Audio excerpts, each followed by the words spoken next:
Hello বন্ধুরা, welcome back to my channel. আমার চ্যানেলে সবাইকে অনেক অনেক স্বাগত, অনেক ভালোবাসা।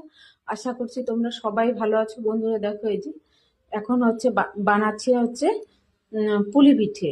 তো চষি বানিয়েছিলাম, সেটা সবাইকে দেওয়া হয়ে গেছে। তো অর্ধেকের মতো খাওয়া হয়ে গেছে, মানে সবাইকে দিয়ে আমরা খেয়ে আর কিছু ঢাকা আছে। ওদিকে মেয়ে মানে টিউশনের দাদা ভাই এসেছে, পড়ছে, আর আমি এদিকে রান্নাঘরে বসে বসে এই পুলি পিঠেগুলো বানাচ্ছি। তো বন্ধুরা, আমার বানানো কেমন হচ্ছে তোমরা কিন্তু অবশ্যই কমেন্ট করবে। আর তোমরা কে কে ভালোবাসো এই পুলি পিঠে সেটা কিন্তু অবশ্যই জানাবে। দেখো, আমি এই বাটির মতো করে নিই।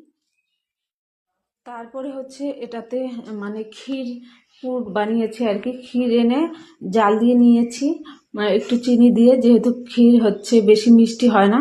তারপরে দেখো বানানো হয়ে গেছে। এখন আমি দুধের মধ্যে এগুলোকে সেদ্ধ করব 10-15 মিনিট। তো বন্ধুরা, আমার পুলি পিঠে বানানো কেমন হয়েছে তোমরা কিন্তু অবশ্যই কমেন্ট করবে। Tata, bye bye.